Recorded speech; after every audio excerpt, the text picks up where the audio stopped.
Brothers and sisters, when I was with you, I found it impossible to speak to you as those who are spiritually mature people, for you are still dominated by the mindset of the flesh.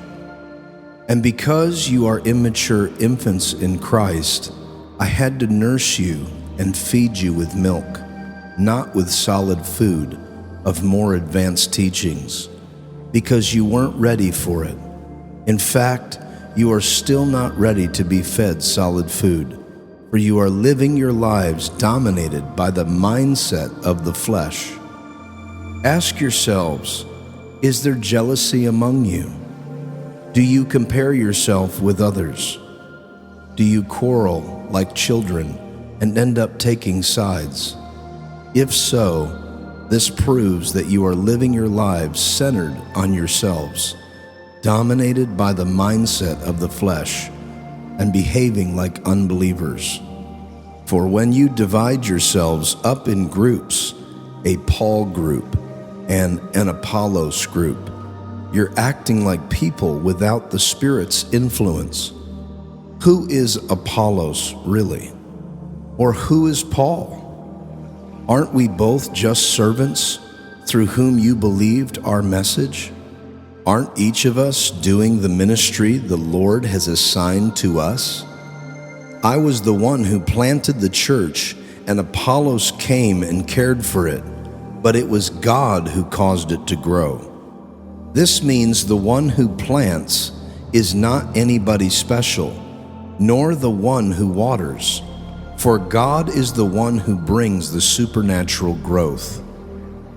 Now, the one who plants and the one who waters are equally important and on the same team, but each will be rewarded for his own work.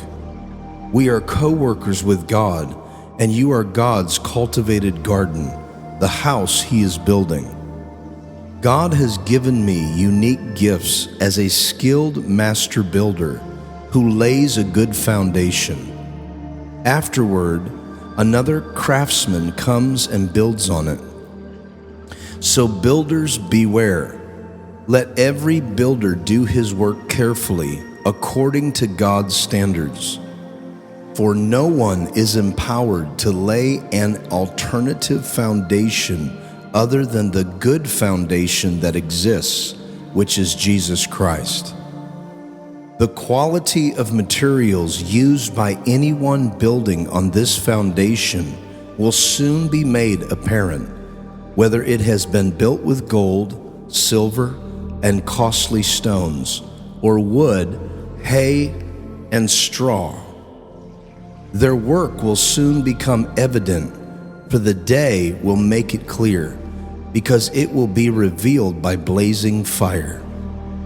And the fire will test and prove the workmanship of each builder.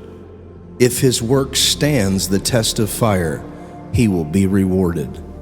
If his work is consumed by the fire, he will suffer great loss. Yet he himself will barely escape destruction, like one being rescued out of a burning house. Don't you realize that together you have become God's inner sanctuary, and that the Spirit of God makes his permanent home in you? Now, if someone desecrates God's inner sanctuary, God will desecrate him, for God's inner sanctuary is holy, and that is exactly who you are. So why fool yourself and live under an illusion? Make no mistake about it. If anyone thinks he is wise by the world's standards, he will be made wiser by being a fool for God. For what the world says is wisdom is actually foolishness in God's eyes.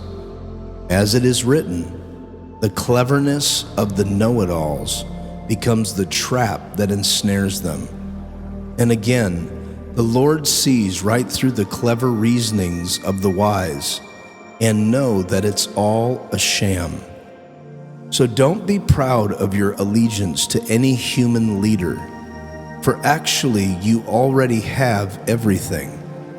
It has all been given for your benefit, whether it is Paul or Apollos or Peter the rock, or whether it's the world or life or death, or whether it's the present or the future. Everything belongs to you. And now you are joined to the Messiah, who is joined to God.